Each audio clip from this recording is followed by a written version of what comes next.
Bonsoir à tous. Pour chaque génération, les vaccins marchent. C'est autour de ce thème qu'est célébrée la Semaine africaine de la vaccination cette année. Qu'est-ce qu'un vaccin? Comment nous protège-t-il? Quelles sont les diverses initiatives du gouvernement, de ses partenaires pour protéger la population à travers la vaccination? Les réponses tout de suite dans Santé d'abord. Merci de nous rester fidèles.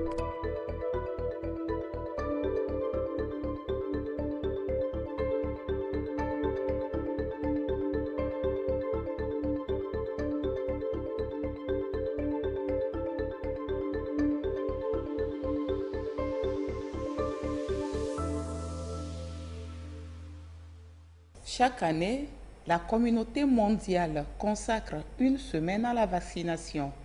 L'Afrique, dans cette même optique, organise du 24 au 30 avril 2026 la semaine africaine de la vaccination. Santé d'abord, dans sa mission de sensibilisation et d'information, se donne également pour mission de sensibiliser la population sur l'importance de la vaccination, non seulement pour protéger la population actuelle, mais celle future.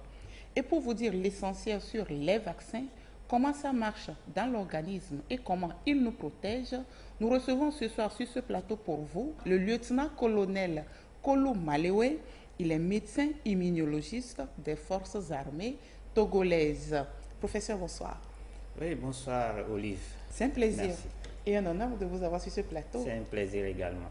Nous partageons également ce plateau ce soir avec Dr Malaboué Na Palanga Aoussi.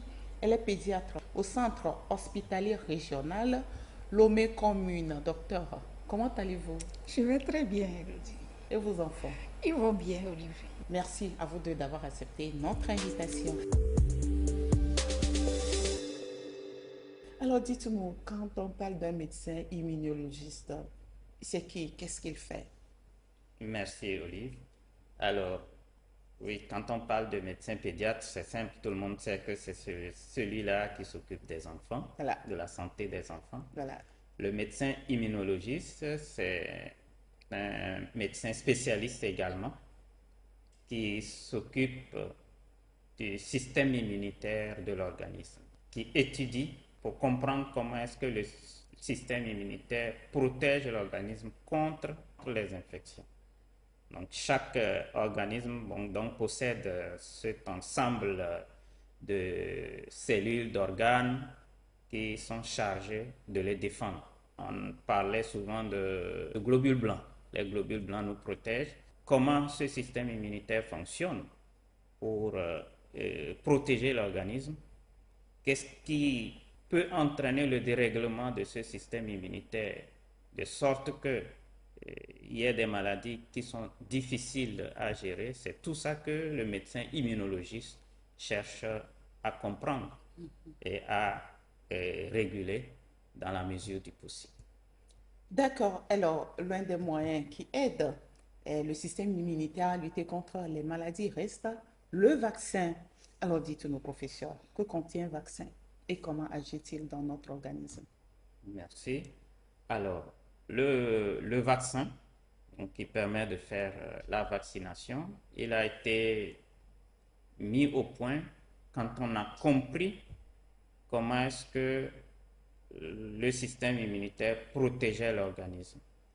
On sait que quand il y a une infection, le microbe rentre dans l'organisme, il provoque la maladie, mais le système immunitaire arrive souvent à l'éliminer en fabriquant des anticorps.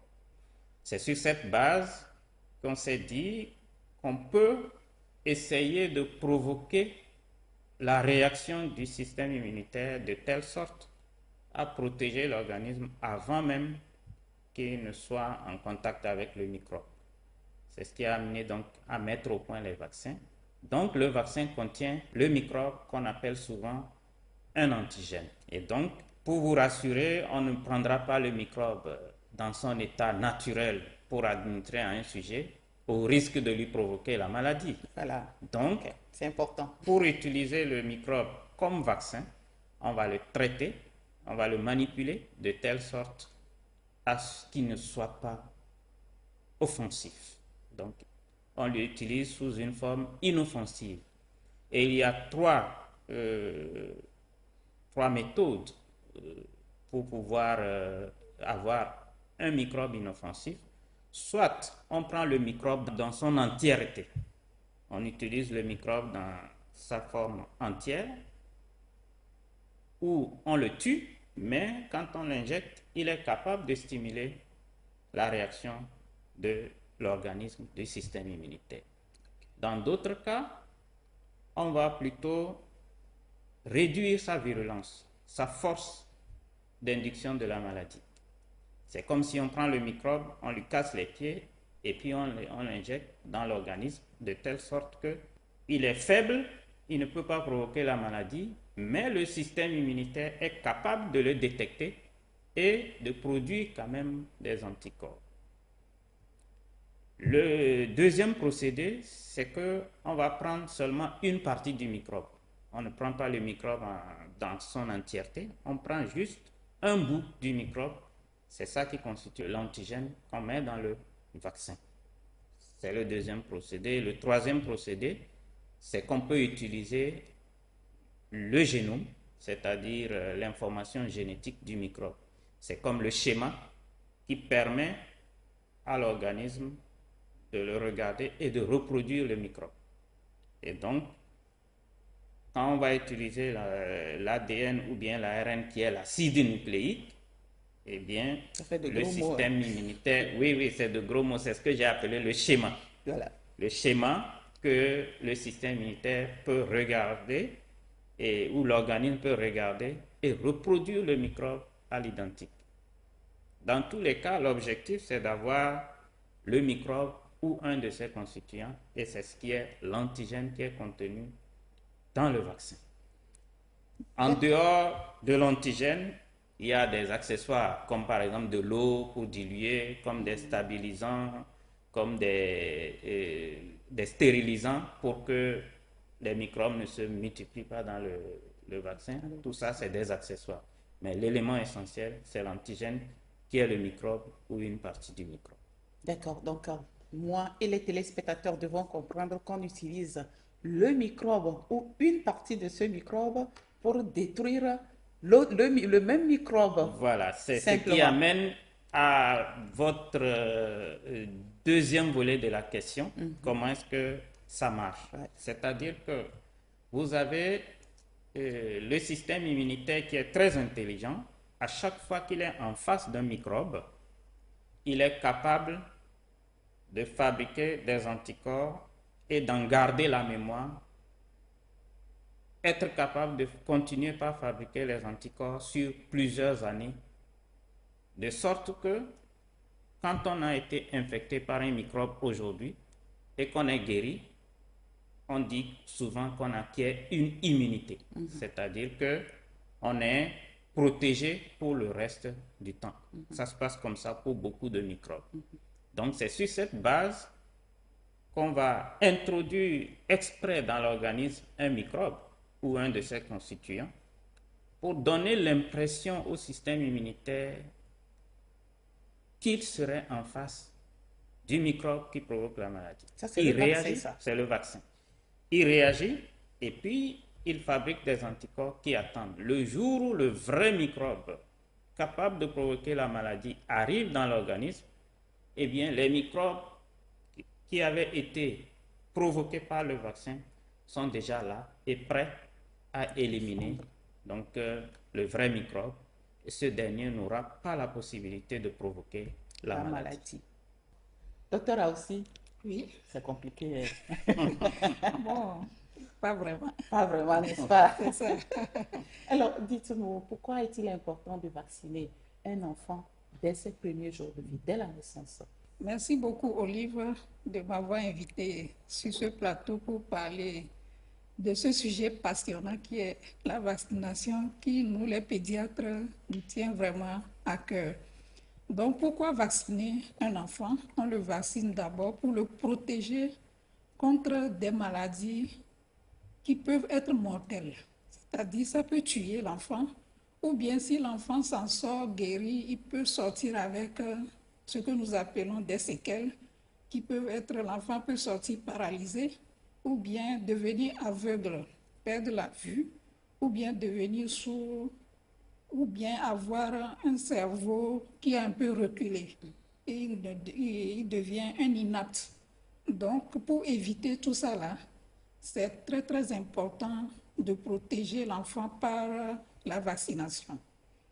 Et ces microbes, si je peux les citer, ça, on peut avoir comme maladie la tuberculose et la poliomyélite qui peut rendre quelqu'un paralysé. On peut également avoir la méningite, la rougeole, etc. Donc, il est très très important de vacciner les enfants pour les protéger contre ces genres de maladies. Et comme l'a dit tout à l'heure le professeur, le vaccin fait développer le système immunitaire qui pourra permettre à l'enfant, quand il sera en face de la maladie, de pouvoir le combattre et empêcher qu'il circule dans la nature. Voilà ce que je peux dire. Surtout que vous nous dites que les enfants ont un système immunitaire faible. Tout à fait, oui. D'accord. Alors, et professeur, dites-nous, comment se fait la sécurité d'un vaccin avant même qu'on l'administre à un nourrisson ou à un enfant? Alors, la production des vaccins passe par un processus très strict et très rigoureux, de sorte que le vaccin, une fois mis sur le marché, respecte deux conditions. La première condition, c'est que le vaccin doit être efficace, c'est-à-dire qu'il doit avoir stimulé suffisamment le système immunitaire pour que ce dernier soit capable de se défendre contre le microbe dangereux qui pourrait provoquer donc la maladie. La deuxième condition, c'est l'innocuité, c'est-à-dire que le vaccin ne doit pas provoquer la maladie. Si on veut protéger contre une maladie, on ne doit pas provoquer une autre maladie au sujet vacciné. C'est pour ça que on est obligé de suivre plusieurs étapes. La production du vaccin commence au laboratoire. C'est au laboratoire qu'on va pouvoir déterminer quelle est la forme. Je vous ai parlé des différents formats d'antigènes qu'on utilise comme vaccin. Quel est le meilleur format pour le type de microbe concerné? Ça se fait au laboratoire pour pouvoir identifier la partie du microbe ou l'état dans lequel le microbe doit être pour être utilisé comme vaccin. Une fois que cette étape est passée, concluante, on va passer aux essais sur les animaux. C'est ce qu'on appelle la phase préclinique. Donc, on va utiliser le vaccin qu'on a donc designé, qu'on a monté au laboratoire. On va l'administrer à des animaux de laboratoire comme des rats. L'objectif étant de vérifier toujours les deux conditions. C'est-à-dire que le vaccin stimule le système immunitaire des animaux et qu'il n'est pas toxique pour les animaux. Une fois que cette étape est passée, on va passer aux essais cliniques. Là, il s'agit de l'expérimentation chez l'homme, qui va suivre aussi plusieurs étapes, au moins 4 étapes, qu'on appelle phase 1, phase 2, phase 3 et phase 4. Au cours de la phase 1, on va prendre des volontaires qui sont en bonne santé, juste quelques dizaines, à qui on va administrer le vaccin, on va les monitorer, on va les suivre pour s'assurer que le vaccin stimule correctement leur système immunitaire, pour savoir quelle est la bonne dose à laquelle on obtient une bonne réponse, et puis en même temps que le vaccin n'est pas toxique. On va leur faire des prélèvements de sang pour voir quel effet le vaccin fait sur leurs organes vitaux. Et quand cette étape est concluante, c'est-à-dire que le vaccin il stimule, il n'est pas toxique, on va passer à la deuxième phase, où on utilise quelques centaines de personnes volontaires. Et souvent, en ce moment-là, à la phase 2, on va administrer le vaccin à des sujets, à la population cible. Pour dire que lors de la phase 1, par exemple, si le vaccin était destiné à être administré aux enfants, lors de la phase 1, on ne donne pas aux enfants. Okay. On donne à des adultes qui ont donné leur consentement. C'est quand on a vérifié à la phase 1 qu'il y a une bonne réponse, il n'y a pas de toxicité, avant de passer maintenant aux enfants volontaires aussi, bon, avec le consentement des parents. À la phase 2, pour voir sur la population qui recevra le vaccin, quel effet on a. Est-ce qu'on a le même effet? Est-ce que l'efficacité est bonne? Est-ce que la tolérance est bonne? Donc, c'est les deux éléments qu'on étudie, l'efficacité et la tolérance. Et une fois que la phase 2 est concluante, on passe à la phase 3. Là, c'est des milliers de personnes qu'on va inclure dans l'essai clinique.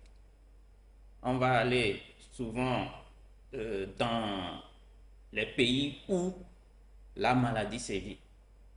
Et on va donc administrer le vaccin à des milliers de personnes, donc cibles. Et quand on a des résultats concluants, en ce moment, le vaccin peut être mis sur le marché. Tout un dossier est établi et déposé au niveau des instances de régulation qui vont donner l'autorisation d'utiliser le vaccin sur le marché. Et après que le vaccin est sur le marché, on continue toujours la surveillance. C'est ce qui amène à la phase 4, qu'on appelle la vaccinovigilance. Pour les médicaments, on parle de pharmacovigilance, mais pour les vaccins, on parle de vaccinovigilance. C'est-à-dire que malgré qu'on a vérifié que le vaccin est efficace et bien toléré, on continue quand même par surveiller pour voir si rien n'a échappé au cours des différentes phases de développement du vaccin. D'accord. Donc, en ce sens, on comprend aisément que les vaccins qu'on administre à nos enfants ou à la population sont des vaccins sûrs. Oui, ce sont des vaccins sûrs qui ont respecté plusieurs protocoles. Ça peut durer plus de 10 ans. D'accord. Entre le moment où on commence par déterminer le type de vaccin et le moment où on le met sur le marché, le processus peut prendre plus de 10 ans. D'accord. Voilà.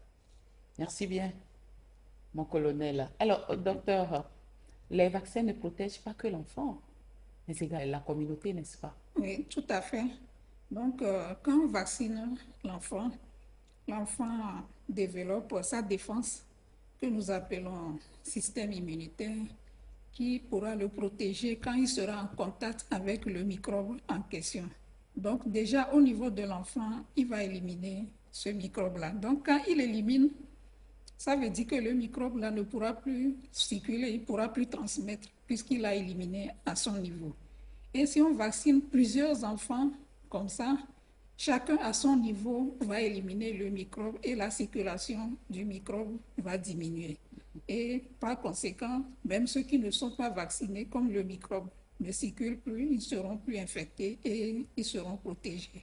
Et c'est ça qu'on appelle dans notre jargon l'immunité collective. Donc ça protège l'enfant qui est vacciné, mais ça peut aussi protéger la communauté. Alors, docteur, dites-nous, quels sont ces vaccins qui sont obligatoires au Togo? Et les vaccins obligatoires au Togo, d'abord à la naissance, et on vaccine l'enfant contre la tuberculose et la poliomyélite. La tuberculose, le vaccin de la tuberculose que nous appelons communément BCG, qu'on vaccine au niveau de l'avant-bras gauche. Et ça, c'est à la naissance. Et quand l'enfant a 1 mois et demi, 2 mois et demi, 3 mois et demi, on lui administre ce que nous appelons le pentavalent qui contient 5 vaccins. Il y a la diphtérie, le tétanos et la coqueluche, et le vaccin contre l'hépatite B, et puis l'hémophilus. L'hémophilus, c'est un le seul microbe. vaccin Le protège contre 5 cinq maladies. maladies. L'hémophilus, c'est un microbe qui donne la méningite chez les tout petits. D'accord? Maintenant, en plus de ça, on administre aussi la poliomyélite, qui sont des gouttes qu'on met dans la bouche de l'enfant. Et il y a aussi le vaccin que nous appelons Rotaris. C'est un vaccin contre la diarrhée qu'on observe chez les nourrissons. Donc, on donne ça aussi à l'enfant. Et puis, on lui injecte aussi le vaccin contre le pneumocoque. C'est un microbe qui donne également la méningite chez l'enfant.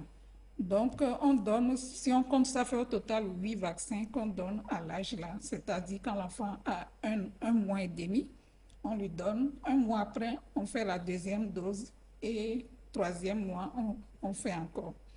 Actuellement, il y a le vaccin contre le paludisme. C'est une très bonne nouvelle pour nous, les pédiatres, parce que le paludisme, c'est une maladie qui pullule tout le temps et qui fait qu'on hospitalise beaucoup. Donc, l'arrivée du vaccin là, nous a soulagés. Ça a protégé beaucoup d'enfants. Donc, on le fait quand l'enfant a 5 mois. On commence la première dose. À 6 mois, on répète. Et à 7 mois, on répète encore, avant de donner le rendez-vous pour les vaccins de 9 mois, à savoir la rougeole, la rubéole, la fièvre jaune et la poliomyélite encore. Et 6 mois après, on refait encore le vaccin contre la rougeole et la rubéole. Et puis, on donne le vaccin contre la méningite. Et on fait également la 4e dose de vaccin contre le paludisme. Habituellement, ce sont ces vaccins-là qui sont obligatoires et qui sont gratuitement offerts par le gouvernement togolais à travers le programme élargi de vaccination. Maintenant, en dehors de ces vaccins obligatoires, il y a quand même d'autres vaccins que nous ne devons pas ignorer, c'est-à-dire il y a le vaccin contre la grippe qu'on administre aussi à ceux qui peuvent l'acheter, puisque là, ce n'est plus gratuit.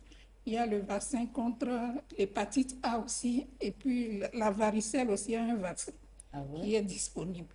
Donc, bref, c'est ce que nous administrons comme vaccin aux enfants. Merci. Merci bien, docteur Aoussi. Alors, mon colonel, pourquoi est-il crucial de respecter le calendrier vaccinal des enfants? Le calendrier vaccinal, il faut le respecter parce que les études ont été faites pour montrer que les enfants ont un système immunitaire qui n'est pas encore très mature. Donc, il faut les vacciner tôt pour qu'ils puissent développer leur système immunitaire. Lorsque vous faites une dose du vaccin et qu'il faut répéter une autre dose à un certain moment, c'est parce qu'on sait que c'est après ce délai que le système immunitaire a encore une bonne capacité de réaction. Donc, si vous ratez cette période, la réponse que vous allez avoir ne sera pas très intéressante. Donc, c'est pour ça que le calendrier doit être bien respecté. D'accord. Alors, on remarque aussi qu'on vaccine des enfants contre certaines maladies, mais malgré cela, ces enfants font quand même toujours ces maladies. Alors, est-ce que vous pouvez nous aider à comprendre cet aspect aussi ce soir? Oui, c'est l'exemple du nouveau vaccin, le paludisme, Voilà. qui est qui est dans le programme élargi de vaccination depuis septembre 2025. Le paludisme qu'on soigne On si vous bien. dit, oui, il faut quand même continuer par dormir sous moustiquaire malgré qu'on a été vacciné. Alors, c'est tout simplement parce que le système immunitaire, je vous ai dit, en temps normal, il réagit même sans vaccin. Le vaccin a pour objectif tantôt d'empêcher que l'on se contamine et dans d'autres cas, le vaccin, même s'il n'empêche pas d'attraper la maladie, il permet d'éviter les formes graves de la maladie, les hospitalisations, permet d'éviter donc de garder les séquelles de la maladie et surtout le vaccin permet d'éviter la mort. Et ça, c'est important. Les vaccins ont permis d'éviter plus de 150 millions de morts depuis 50 ans. Donc, le vaccin, même s'il ne va pas protéger contre la contamination, il va réduire le coût économique, réduire les hospitalisations et réduire le nombre de morts. C'est intéressant. Ce soir, on a bien compris. On a bien compris qu'il est important de vacciner les enfants. Et si ces enfants font néanmoins la maladie, les risques de décès seraient moindres. Très, très réduit. Docteur, aussi, les vaccins nous protègent, mais après l'administration de certains vaccins aux enfants, on remarque des effets secondaires. Parfois, les enfants font la fièvre, des pleurs, des irritations, des rougeurs. Qu'est-ce qui est normal dans tout ça et comment les parents doivent réagir? Et évidemment, comme on l'avait dit tantôt, c'est quand on vaccine un enfant, c'est des microbes atténués qu'on introduit dans l'organisme. Et l'organisme réagit. La fièvre même, c'est une forme de défense de l'organisme. Mais quand elle est trop élevée, ça peut créer des ennuis chez certains enfants. Donc, c'est une réaction normale. C'est une réaction normale de l'organisme, que l'enfant fasse la fièvre après la vaccination.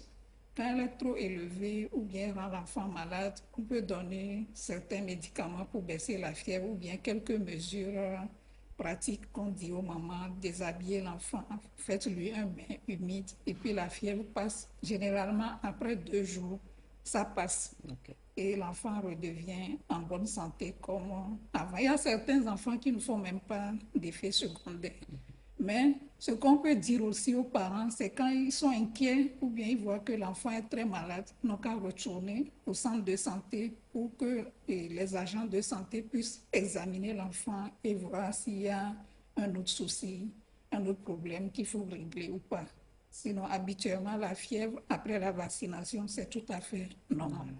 D'accord. Si vous Oui, permettez, allez-y, professeur. que je puisse ajouter un petit truc. Lorsqu'on vaccine, comme elle a dit, c'est qu'on provoque le système immunitaire. Donc, c'est attendu qu'il y ait des réactions. Lors du développement du vaccin, comme je l'avais expliqué, au cours de ces différentes phases de développement du vaccin, les différentes réactions sont répertoriées et une liste de réactions normales est établie pour chaque vaccin. Donc, la fiche qui accompagne le vaccin contient les éléments, les différents effets secondaires qu'on peut voir. Mais on accepte qu'il y ait des effets secondaires dès l'instant qu'ils ne sont pas plus graves que la maladie contre laquelle on veut protéger. Donc, c'est vraiment acceptable. Et moi, à la rigueur, quand on vaccine un enfant, il fait une réaction, je suis content parce que je sais que son système immunitaire réagit. D'accord. C'est tout à fait normal, il ne faut pas s'en inquiéter. Mais quand, comme elle a dit, il faut rapporter aux agents de santé pour que s'il y a des actions à prendre, ils puissent être pris. Mais est-ce que c'est normal? Certains parents aussi donnent des anti-inflammatoires aux enfants avant même d'aller à la vaccination. Avant la vaccination, ce n'est vraiment pas nécessaire. Parce que, bon, je ne sais pas ce qu'on traite. On met le médicament pour agir sur quelque chose. S'il n'y a rien, donc ce n'est pas la peine de donner. D'accord. On observe s'il y a quelque chose, on agit. Voilà. Alors, docteur, dites-nous, est-ce qu'il y a des situations qui nécessitent qu'on reporte la vaccination des enfants?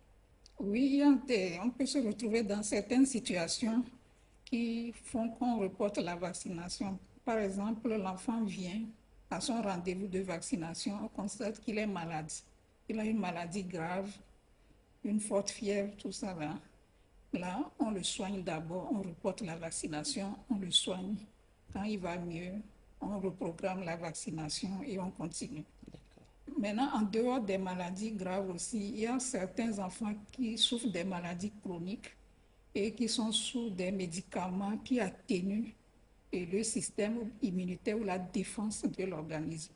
Dans ces situations aussi, si on met le vaccin, il n'y aura pas d'effet.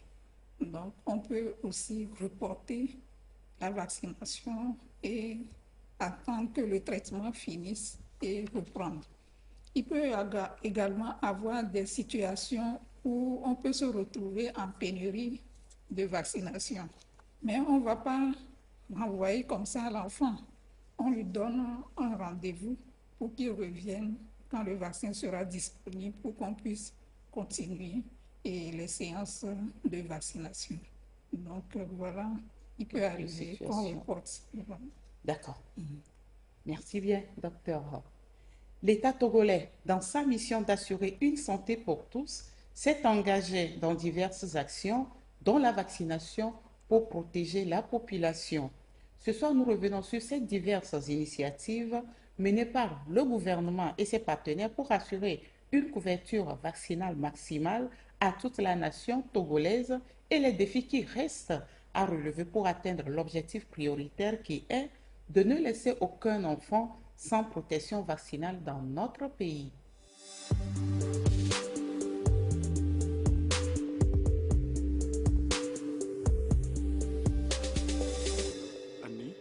La semaine africaine de la vaccination est placée sous le thème « Pour chaque génération, les vaccins, ça marche ». Et nous avons comme objectif au niveau de notre pays de ne laisser aucun enfant sans protection vaccinale. Concrètement, nous voulons renforcer l'engagement des communautés en faveur de la vaccination, réduire le nombre d'enfants non vaccinés et ou insuffisamment vaccinés et renforcer la confiance des populations au vaccin. La vaccination ne concerne pas seulement les enfants, mais elle s'adresse à tous les groupes d'âge, y compris les adolescents et les femmes. La couverture vaccinale, nous la définissons comme le pourcentage d'une population cible qui doit recevoir des vaccins. Pour tous les vaccins, nous sommes au-delà de 90%. Si je prends la première dose du vaccin pentavalent qui protège contre 5 maladies et qui s'administre à 6 semaines d'âge, nous sommes à 95%. Si nous prenons le vaccin BCG contre la tuberculose qui s'administre à la naissance, nous sommes aussi à 95%. Et si nous prenons la troisième dose du vaccin pentavalent, nous sommes à 90%. C'est pour montrer que notre pays fait des efforts et nous avons des résultats encourageants dans le domaine de la vaccination. D'ailleurs, notre pays a été félicité en octobre dernier par UNICEF, le Fonds des Nations Unies pour l'enfance, pour ces résultats remarquables que nous avons obtenus. Ces résultats traduisent un bon accès initial au service de vaccination au niveau de notre pays. Il reste la continuité du parcours vaccinal que nous devons améliorer. Et je voudrais donner sur cet aspect les constats que nous avons eus sur le terrain. Et si nous prenons la première dose du vaccin contre la rougeole et la rubéole, si nous prenons 5 enfants qui reçoivent ce vaccin, la première dose, seuls 4 reviennent pour la deuxième dose du vaccin contre la rougeole et la rubéole. Ça veut dire qu'il y a une perte entre les deux doses de vaccin. On a aussi remarqué que pour 100 enfants qui sont attendus pour être vaccinés, nous arrivons à vacciner 98, mais il manque 2 qui ne sont pas du tout vaccinés. Ceci pose le problème de la continuité du vaccin et du respect du calendrier vaccinal au niveau du pays. Nous devons nous assurer que chaque enfant qui commence sa série de vaccinations arrive à terminer son calendrier de vaccination. Au niveau du pays, nous avons mis en place des stratégies très volontaristes et beaucoup d'innovations pour atteindre les communautés par les services de vaccination. Une initiative pilote que nous mettons en œuvre dans le Grand Lomé pour le rappel des rendez-vous de vaccination par SMS pour les parents d'enfants. Ils ont un message par SMS qui leur rappelle le rendez-vous de vaccination de leurs enfants. Donc si cette initiative est concluante, nous allons l'étendre à tout le pays pour booster la couverture de la vaccination dans nos pays. Nous avons accompli des progrès grâce à la vaccination, mais avec les rumeurs aujourd'hui, nous sommes en train d'assister au retour de certaines maladies qui n'existaient plus grâce à la performance de la vaccination. La restauration de la confiance est capitale pour la réussite de la vaccination afin de protéger nos populations contre les maladies évitables par la vaccination. Je voudrais m'adresser aux parents qui nous suivent en leur disant que la vaccination est un acte d'amour et de responsabilité. Chaque vaccin que votre enfant reçoit le protège contre une maladie grave et protège aussi la communauté. Chers parents, faites vacciner vos enfants à temps et respectez le calendrier de vaccination.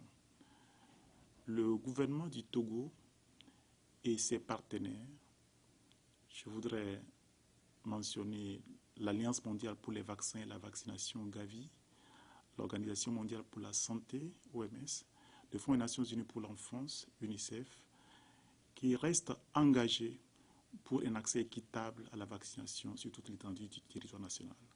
Ensemble, protégeons chaque génération. Je voudrais terminer en rendant un hommage à son Excellence, Monsieur le Président du Conseil, champion de la vaccination, pour sa vision de protéger chaque enfant togolais. La vaccination, c'est de gros investissements que fait le gouvernement du Togo pour protéger la santé des enfants.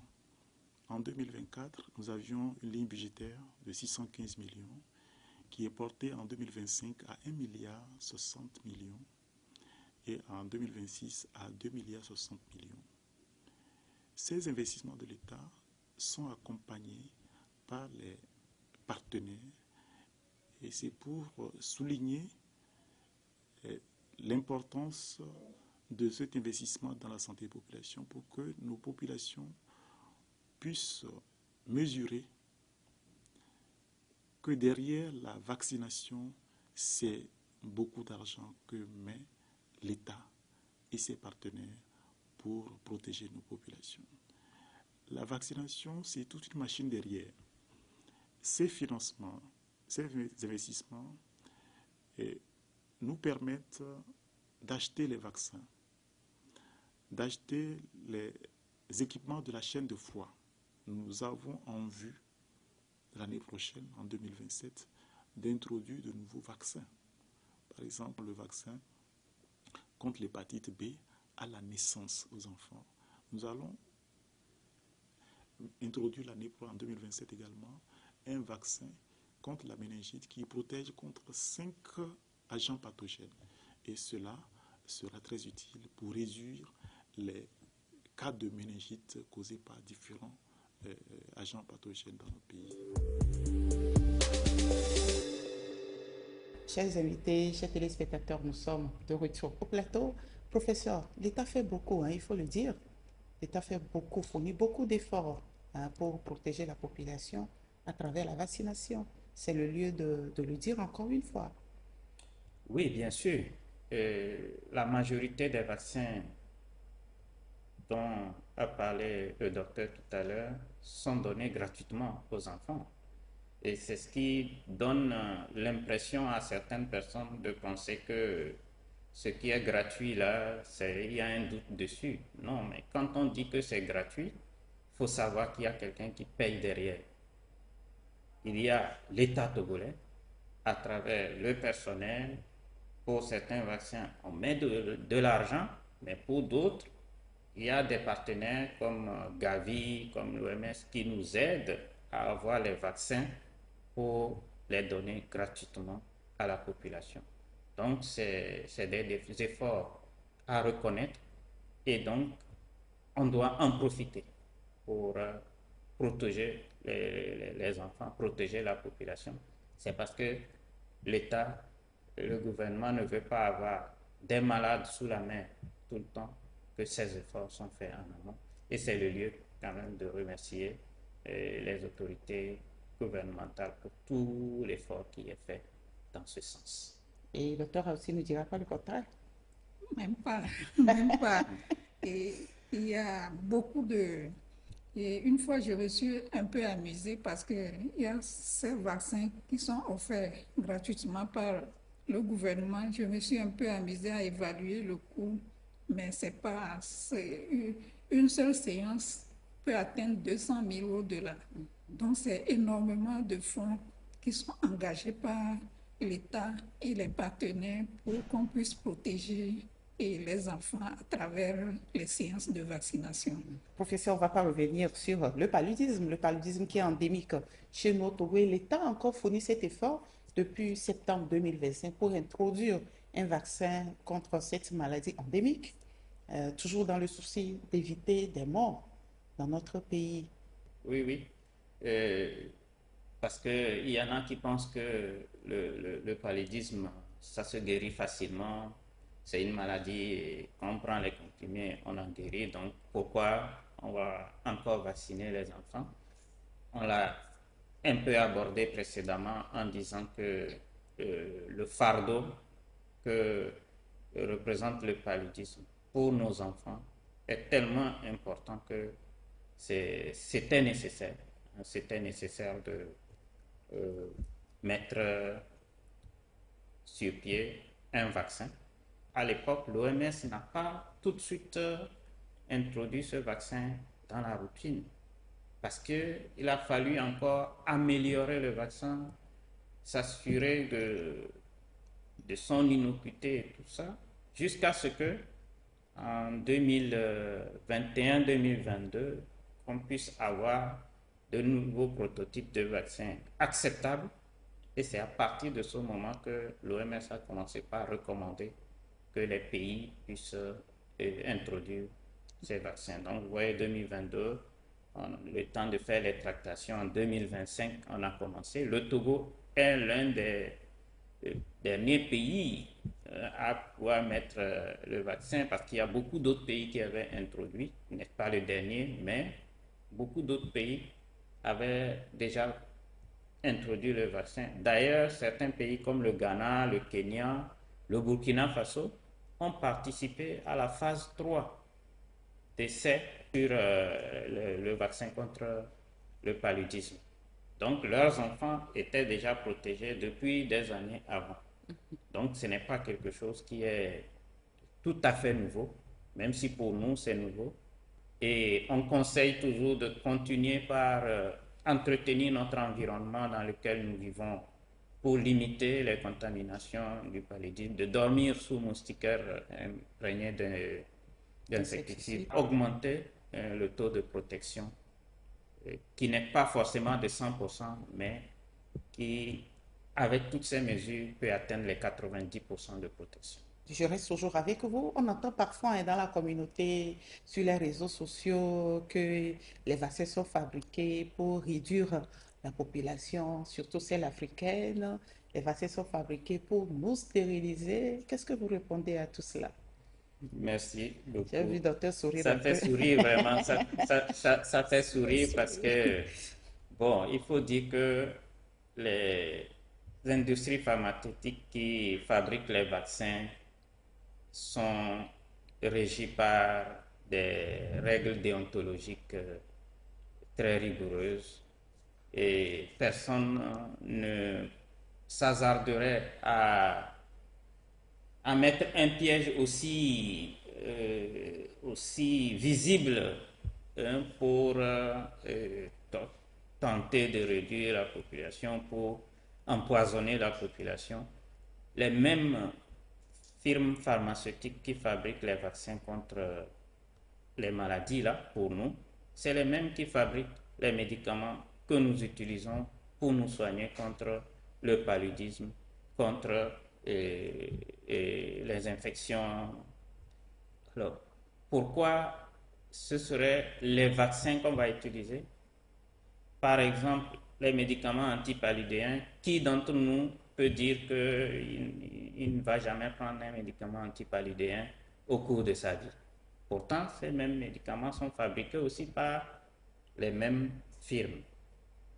Et au-delà de ça, même les produits, les chocolats, les boissons que nous consommons, il y a beaucoup qui viennent aussi de là. On pourrait bien passer par là pour stérilisés, mais je pense que c'est vraiment des personnes qui sont animées d'une mauvaise foi qui distillent toutes ces informations en vue d'atteindre un objectif inavoué que je ne sais pas. Mais je voudrais rassurer la population pour dire que les vaccins sont sûrs et que aucun gouvernement ne peut accepter de mettre en danger sa population. Des vaccins sûrs pour nos enfants. Et le docteur a aussi, qu'est-ce que vous allez dire à nos parents, à nos chers téléspectateurs, en plus de tout ce que le professeur vient de nous dire, pour rassurer les mamans à amener massivement et toujours les enfants à la vaccination et respecter aussi les calendriers vaccinaux. Et merci beaucoup, Olive. Les vaccins qui sont administrés sont vraiment des vaccins sûrs et efficaces, qui ne sont pas du tout dirigés contre nos populations, mais plutôt pour protéger nos enfants. Et si plusieurs enfants sont vaccinés, comme je l'avais dit un peu plus tôt, la communauté aussi est de fait protégée. Donc, j'exhorte vraiment les mamans, les parents en général, à faire vacciner leurs enfants et les protéger contre les maladies. Parce que quand on attrape la maladie, on ne connaît pas l'issue. Ça peut être fatal ou bien on peut s'en sortir avec des séquelles durables. Donc, il vaut mieux protéger que de traiter. Voilà. Vaut mieux prévenir que de guérir, comme on a l'habitude de le dire. Alors, professeur, depuis plusieurs années, on connaît le VIH-Sida. Pourquoi il n'y a toujours pas de vaccin contre le VIH-Sida? Pourquoi le VIH reste toujours un défi lorsqu'on évoque les vaccins contre cette maladie? Merci. Alors, ce n'est pas parce que les scientifiques ne se sont pas intéressés au VIH pour en fabriquer un vaccin. Depuis les années 90, des efforts énormes sont faits pour pouvoir mettre au point un vaccin contre le VIH-Sida, mais aussi contre beaucoup d'autres maladies pour lesquelles il n'y a pas encore de vaccin. Je vais donner pour preuve, par exemple, l'infection par le virus de l'hépatite C, par exemple. Il n'y a pas de vaccin contre le virus de l'hépatite C. Alors, c'est tout simplement qu'il y a certains microbes qui sont très malins et qui arrivent à déjouer le système immunitaire. C'est pour ça d'ailleurs que ces maladies évoluent sous forme chronique. Quand on dit chronique, ça veut dire que c'est des infections qui durent dans le temps. L'organisme n'arrive pas à se débarrasser du microbe. C'est parce que le microbe a une certaine ingéniosité que le système immunitaire n'arrive pas à cerner. Pour le VIH-Sida, par exemple, le virus s'attaque déjà directement au système immunitaire. C'est-à-dire qu'il tue les globules blancs du sujet infecté. Ces mêmes globules blancs qui devaient réagir et qui ont l'habitude de réagir contre les autres microbes, qui ont l'habitude d'être mis à profit pour les autres vaccins, c'est les mêmes, c'est eux qui sont la cible du virus. Si bien que le système immunitaire est faible et il n'arrive pas à réagir. Et deuxièmement, c'est que le microbe a la possibilité de muter très rapidement. C'est-à-dire que le système immunitaire reconnaît le microbe, il l'identifie sur la base, par exemple, de ses cheveux, sur la base des boucles d'oreilles qu'il a portées. Mais le problème, c'est que à chaque fois que le microbe va se multiplier, il va changer de forme. Le système immunitaire fabrique quand même des anticorps pour combattre le microbe, mais dès le lendemain, le microbe a déjà changé de forme. Les anticorps qu'on a fait la veille ne sont plus capables de reconnaître ce microbe. C'est l'une des raisons principales qui fait que pour beaucoup de ces microbes qui mutent facilement comme ça, on a du mal à trouver un vaccin. Mais ça finira par venir. Oui, Les on a écoles eu la continuent même d'être chose avec force. le paludisme. La semaine africaine, je l'ai dit à l'entame de l'émission, c'est du 24 au 30 avril 2026. Pourquoi une telle journée malgré les vaccinations de routine, les campagnes de vaccination? Le Togo en a encore organisé la semaine dernière, hein, du 16 au 18, pour vacciner encore une deuxième fois la population, ou bien les enfants contre la poliomyélite. Pourquoi faut-il toujours revenir régulièrement sur ces vaccinations, surtout dans le cadre de la semaine africaine? Oui, c'est très important de rappeler toujours l'importance de la vaccination à travers donc une semaine qui est consacrée donc à cette activité phare. Tout simplement parce que le constat qui a été fait quand on suit l'évolution de l'impact de la vaccination, c'est que lorsque le vaccin est très efficace et qu'on arrive à réduire considérablement l'impact d'une maladie, à un certain moment, la population ne voit plus l'importance du vaccin. C'est-à-dire que, comme on ne voit pas des malades autour de nous tout le temps, on n'a pas l'impression que c'était il y a quelque temps un problème. Et donc, il y a un relâchement. Il y a un relâchement, la couverture vaccinale baisse et au bout d'un moment, le risque, c'est de revoir réapparaître la maladie. Et on a vu ça récemment avec la rougeole. Il y a de cela quelques années derrière, on voyait à peine, les pédiatres pourront nous le confirmer, à peine des cas de rougeole, mais depuis un certain temps, on a vu la rougeole qui est revenue. Et ça, c'est en partie lié à l'impact négatif de la COVID sur la vaccination, où les gens ne circulaient plus beaucoup, les gens n'amenaient plus leurs enfants faire la vaccination. Ça a fait que la couverture des vaccins a chuté et les virus, les microbes reprennent le dessus. Donc c'est toujours important de rappeler chaque fois, chaque année, que la vaccination, si on arrive à maîtriser certaines maladies, c'est parce qu'il y a la vaccination et qu'il faudrait continuer par insister pour qu'on puisse maintenir ce niveau bas, sinon qu'on puisse éradiquer les maladies, parce que c'est possible. D'accord. Alors, docteur Aoussi, est-ce qu'il y a des activités qui sont prévues?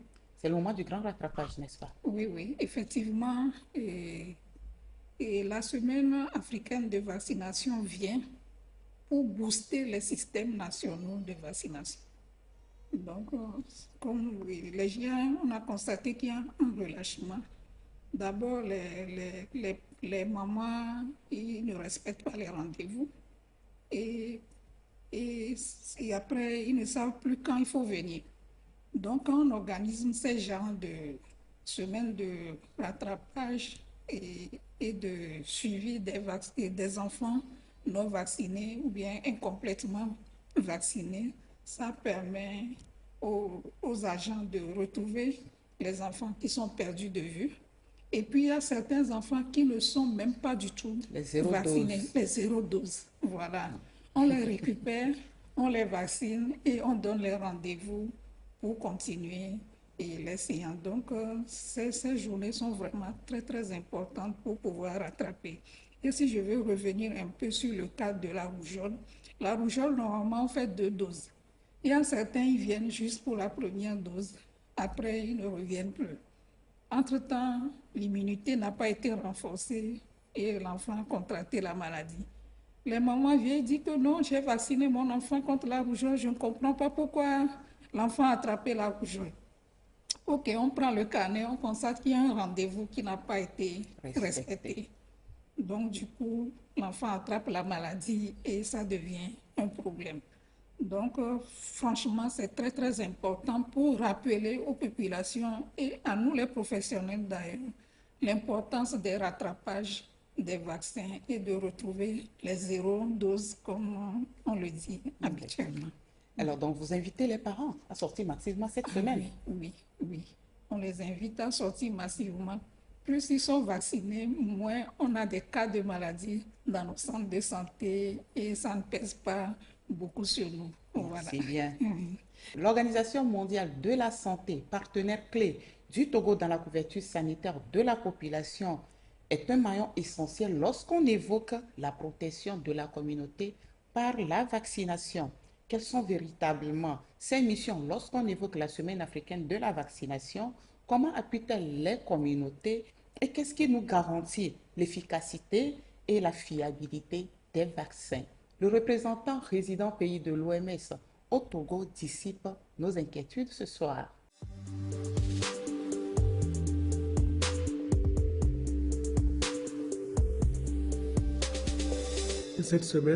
Cette année, elle va se dérouler du 24 au 30 avril 2026 et elle a pour thème pour chaque génération, les vaccins, ça marche. Et elle vise à protéger chaque enfant, pour chaque génération, contre les maladies évitables par la vaccination et en le faisant de manière très équitable. Et l'OMS et les partenaires soutiennent les efforts du gouvernement afin de réaliser 3 objectifs. Premièrement, d'abord, il s'agit de rattraper les enfants qui n'ont jamais été vaccinés, appelés généralement 0 dose. Deuxièmement, il s'agit de renforcer durablement la vaccination et surtout le système de santé.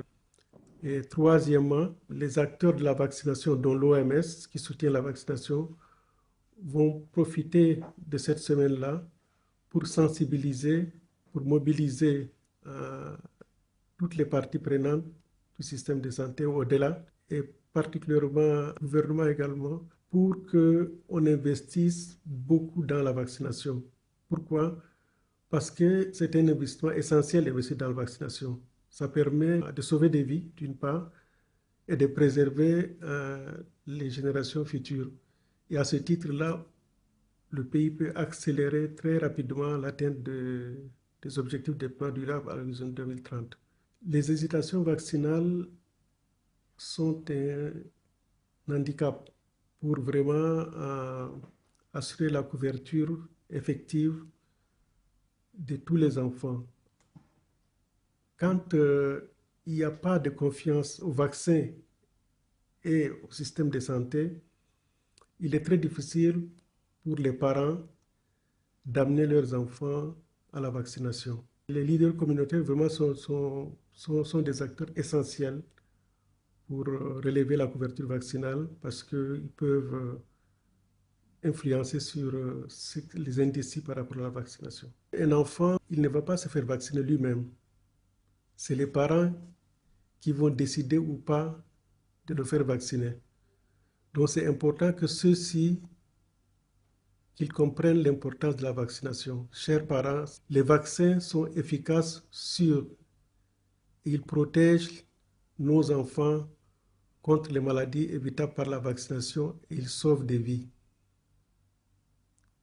Vaccinons nos enfants, car ces vaccins ont été produits de manière scientifique après plusieurs essais et certifications fournies par l'OMS.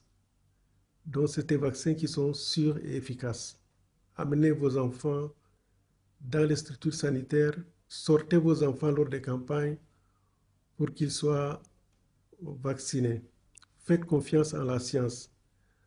Depuis le 7 avril a été lancée la Journée mondiale de la santé, avec pour thème « Unissons-nous pour la santé, soutenons la science ». Et cette journée mondiale, elle court sur une année. Durant cette année, je demande à tous les acteurs, toutes les parties prenantes de se mobiliser et de faire passer la bonne information concernant la science, concernant l'efficacité de la science et son impact sur la santé. Donc, l'un des produits de la science, c'est les vaccins. Faites passer le message que le vaccin, c'est un produit sûr efficaces et qui protègent. Et ces vaccins ont permis de sauver depuis plus de 50 ans plus de 150 millions de vies dans le monde. Il y a de nouveaux vaccins qui sont produits, qui sont encore plus efficaces et qui protègent encore le plus nombre de personnes à tout âge, particulièrement le vaccin contre le paludisme, contre le choléra, contre le mpox et contre le HPV. À tout âge, tout le monde a droit à un vaccin pour être protégé contre les maladies évitables par ces vaccinations-là. Je vous appelle à faire confiance à la science, à faire confiance à la vaccination et au vaccin. Chers téléspectateurs, chers invités, de retour au plateau, voici ce message essentiel que le représentant de l'OMS au Togo vient de nous dire. Avis, réaction et votre dernier message, puisque nous sommes arrivés à la fin de notre plateau de ce soir. Oui, merci. Je pense que le message du représentant résident de l'OMS est assez poignant. Comme nous l'avons toujours dit sur ce plateau, les vaccins sûrs, efficaces, donc protègent contre les maladies évitables par la vaccination. Ceci a été déjà prouvé depuis des années. Il y a de cela quelques siècles en arrière, les épidémies tuaient les populations par millions. Un peu comme ce qu'on a vu lors de la Covid, ça se passait régulièrement par le passé avec par exemple la variole. Et aujourd'hui, c'est une maladie qui n'existe plus, qui a été éradiquée dans les années 70, certifiée éradiquée en 1980, grâce à la vaccination. Et aujourd'hui, on voit aussi l'impact de la vaccination sur la poliomyélite. Par le passé, on voyait beaucoup d'enfants handicapés et qui sont soit dans les chaises ou qui marchent à quatre pattes. Aujourd'hui, on en a de moins en moins, et ceci aussi grâce à la vaccination et un programme d'éradication de la poliomyélite aussi est en cours. Dans tous les cas, si on dit qu'on va attendre que la maladie arrive et on va utiliser les antibiotiques par exemple, il faut savoir aussi que les microbes, eux, ils prennent leurs responsabilités. Ils développent des résistances aux antimicrobiens et parfois ces antimicrobiens ne vont pas nous protéger. Comme on l'a dit, la meilleure façon, c'est de prévenir. Donc, amenons nos enfants au centre de santé pour les vacciner et ils seront demain de grandes personnes qui vont développer ce pays. Mandonan manjana to area do tato dom versus ba wele one boa ragota na barage o kragotele ragota na hilumi kakungo boeze ebesena bon vadaskera bo donc echon breren piale babal jamin pada hen gudon ya bada se mbobe ya tato lakne kodom me ogure bia pinjamayo pada das on pa wele one bon parage tato mbio paraz poada hen gudon ko ende pagayo na baran bio palabria tumie pense na banase ko endele to jame te ha gudon te lakni ko endre lakni ko hen gudon leko mbobia ya palabria tumie ko chan manase ko endele to jame donc et da saison au nimi bien pareil. La balle au professeur Kolu. Docteur aussi, quel est ce dernier message que vous avez adressé à nos chers téléspectateurs? Alors, je voudrais m'adresser principalement aux parents, de faire un effort pour amener régulièrement leurs enfants pour les séances de vaccination.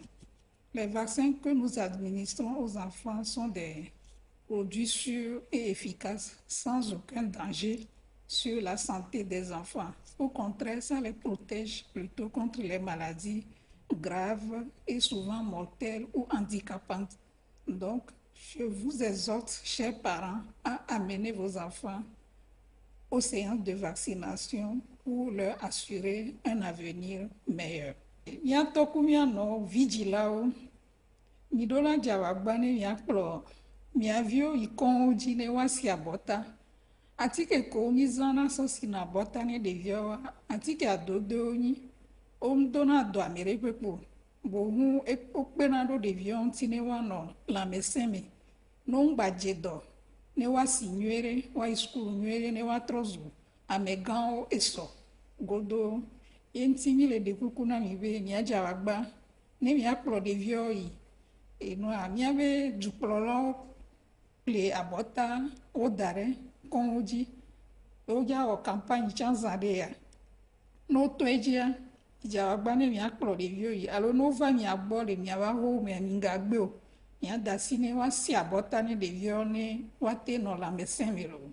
Merci. Appel au docteur aussi.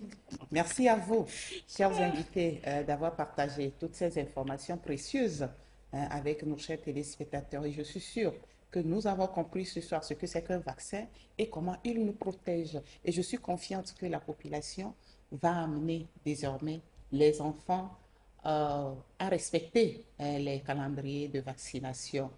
Et ceci, rien que pour le bien de nos enfants et la population, parce que quand l'enfant est vacciné, protégé, c'est toute la communauté qui est protégée. N'est-ce pas, professeur? Mais oui. En tout cas, merci beaucoup d'être passé sur ce plateau. Je rappelle que vous êtes médecin lieutenant-colonel Kolou Malewe, médecin immunologiste des forces armées togolaises. Merci également à vous, docteur Malaboué Na Palanga aussi, pédiatre au centre hospitalier régional Lomé Commune. Ce sera avec ce même plaisir que nous vous recevons une prochaine fois sur ce plateau pour d'autres informations santé. Voilà, chers téléspectateurs, ce fut un plaisir de partager cet instant santé avec vous. On se retrouve mardi prochain pour d'autres sujets santé. D'ici là, portez-vous bien. Bonsoir chez vous.